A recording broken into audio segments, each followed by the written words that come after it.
over the death of his child. Witnesses had noted at that time that through his distressed cries that Mr. J.M. stood on the porch, which is the north porch here, which is directly behind us, and at that time it was so said that he cursed God for taking his child. That afternoon he suffered from a stroke, and due to complications he died 4 days later, leaving behind a grieving wife in a lonely home. At that point, to tell you a little bit about Miss Ada, she soon became a fearless, powerful, determined businesswoman in Douglas. It was a role that no woman had taken on in this community because the year was 1916. Women were not even allowed to vote in 1916. A few years later, she got into a legal dispute about the Dukov Hotel, and it was recommended to her that she hire an attorney. The attorney that was recommended to her was John Raymond Slater from Valdosta, Georgia. She hired John Raymond Slater. They fell in love rather quickly. They were married in 1908. She was 40 years of age and he was 27. John Raymond Slater from Valdosta, Georgia, he attended Vanderbilt University and he served as an officer in World War I.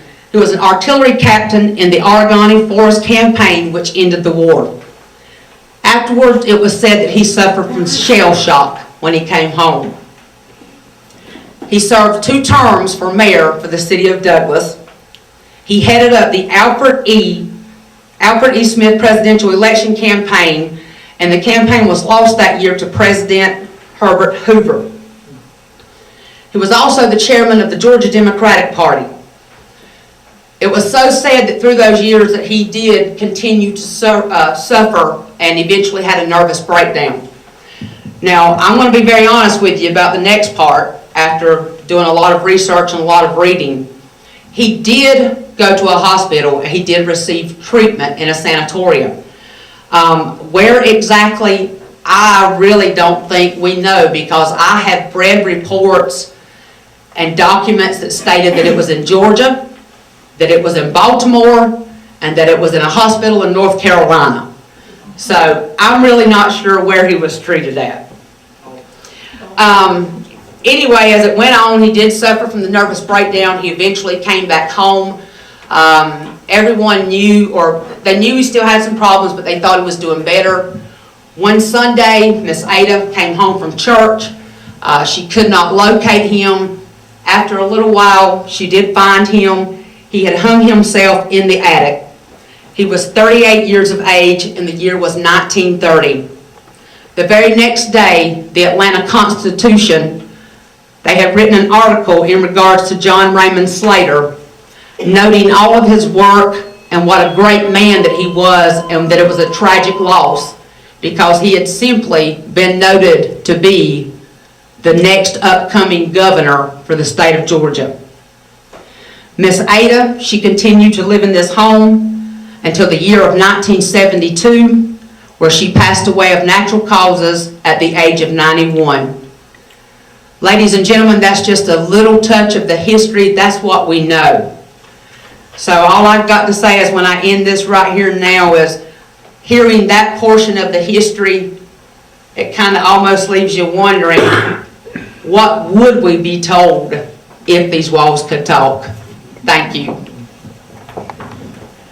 Thank you, Patty, for that very informative dissertation about the Ashley-Slater house. And like I said, we've all heard comments and we've all heard rumors, but now you see where some of that may have come from and may be true.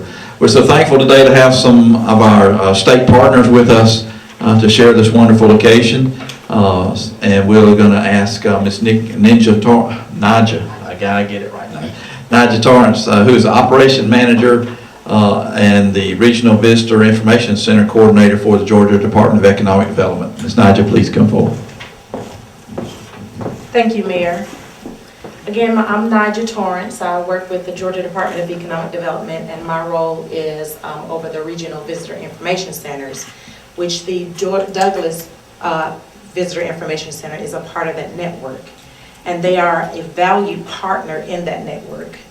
This network is comprised of 60 CVBs, welcome centers, and visitor information centers throughout the state. The entities within this network are charged to service every visitor with outstanding customer service and assisting them with the travels in Georgia, as well as working with the state to improve visitor satisfaction. We have Georgia boundaries covered with the 11 state visitor information centers, which welcome more than 15 million visitors a year. Having this program in place allows us to reach visitors traveling within the state. Thanks to this partnership, we were able to service an additional 1.3 million visitors to our great state. I'm thankful and honored to have the Douglas Visitor Information Center be a part of this program. And to help commemorate this special occasion, I'd like to present the Douglas Visitor Information Center with this plaque, recognizing them as a state-designated regional visitor information center. Georgia and Patty and Kimberly and Blundell.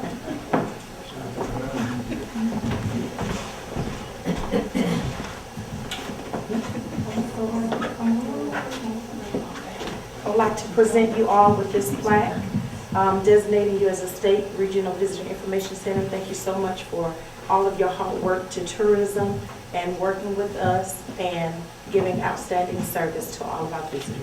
Thank you.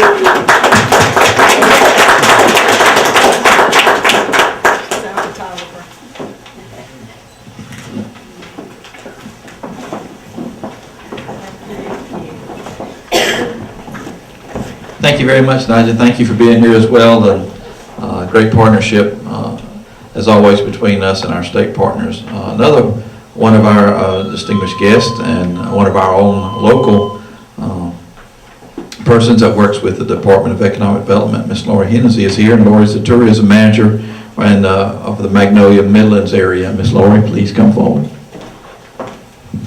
Thank you for having me here today. This is an exciting time for our region. I have 24 counties that I work in Southeast Georgia. It's the Magnolia Midlands. And of those 24 counties, 6 communities have regional visitor information centers. Of those 6, this is the 3rd regional visitor information center that has had a new ribbon cutting, whether they've built a new building or had a re-grand opening this year. So it's a very exciting time for our region. We have a lot of authentic, real experiences that people can enjoy. And Ashley-Slater House and its unique story and the history it has is a very good asset for the region to attract the cultural and heritage tourist. And just so you'll know a little bit of information about what we consider a cultural and heritage tourist, they are typically well educated, between 45 and 65, so they're usually at the peak of their career and have the most expendable income.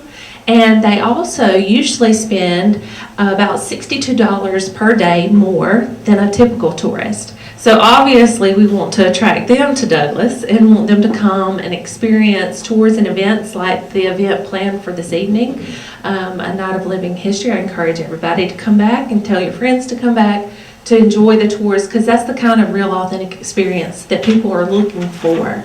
So I'm just excited to be here. I'm excited to have the tourism office back in this beautiful building, and obviously I'm here local, so Georgia, Kimberly, Blundell, and Patty always have very good access to me, and they don't mind calling whenever they need something, and we enjoy working together. And a very special thank you to Nigel Torrance from my department for coming down from Atlanta, and Billy Peppers from Department of Community Affairs for taking their time to come out and join us today and be here to celebrate this event. So thank you all.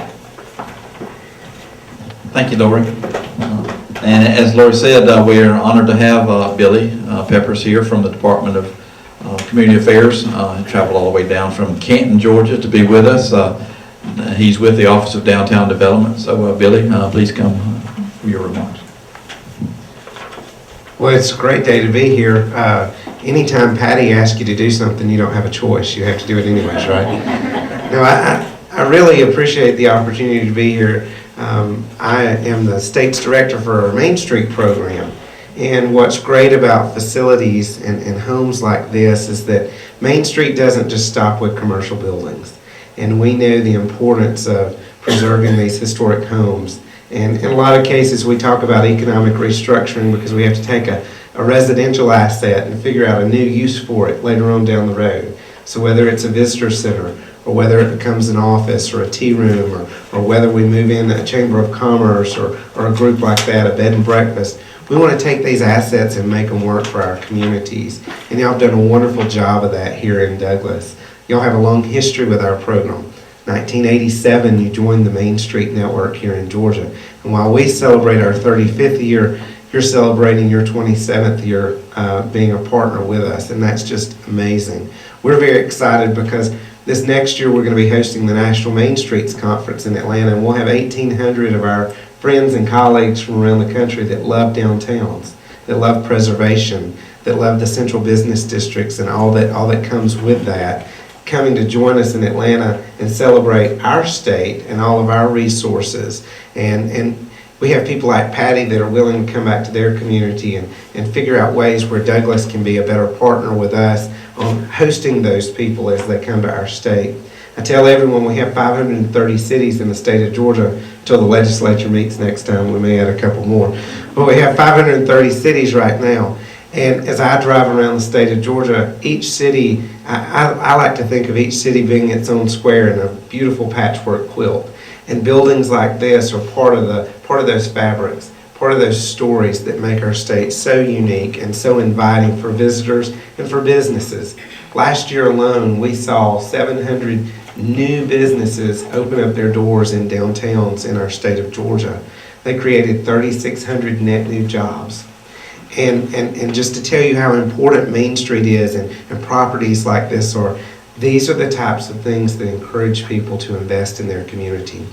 There's a whole generation of millennials that want to be working and living close to downtown. And it's projects like this and places like this that make it easier for them to make that investment possible and encourage them to be a better part of the community. So I really appreciate the hard work of Douglas and the staff here. Y'all have done a phenomenal job. The leadership of the mayor and the council here. It's just always knowing that if something's going to come out of Douglas, it's done top notch with great quality and a lot of care, and that y'all are good stewards of all the resources that you've been given. So on behalf of Commissioner Gretchen Corbin of the Department of Community Affairs, we congratulate you on 100 years in this wonderful project, and we look forward to coming back in 100 more. I'll be there. I hope that the rest of you are there as well. Thank you. Thank you, Billy, very much. Again, thanks to all our state partners. They make our job somewhat easier because they offer ideas and resources and programs that help our city and our community, and very, very supportive of both the Economic Development team as well as the Department of Community Affairs team. As Billy said, and it's been already stated, downtown is very, very important to all of us, to our community, the lifeblood of our community, and we want to make sure that it stays vibrant and prosperous and encourage people to come in and invest in it. And this time I want to ask Ms. Scott Moore, who's the chairman of our Downtown Development Authority, to come forward and make some remarks. Scott. Thank you, James. Not a lot I can say to this, but in some time, I think when Ms. Slater passed in the early 70s, I knew I had a friend lived in this house sometime in the 70s, so it must have been a little later. But what we're looking for on the DDA is a viable downtown. All of you guys here, we're preaching to the choir. But we've got a 20-year-old master plan, 20 years old. Part of it was the one-ways, part of it was sidewalk cafes, which we just got improved or got approved here recently. And hopefully when spring comes, we'll have some outside dining. The other thing we need to do is we're fixing to redo that plan. And what we want from you guys and what we want from the citizens of Douglas is input. When you travel, you see things that other people are doing. Somebody told me one time, no, very few people have original ideas. We just take them and improve on them. So when you see something in another town when you're traveling, bring it back. Bring it to PATTIE. Bring it to the Downtown Development Authority. Give us your ideas. And when we get ready for the new improved downtown master plan, we hope you will give us your input. Tell us what you think we need to do. And we're going to do our very best to make the next 20 years better than the last 20. Thank you very much. Thank you, Scott. Put in a plug for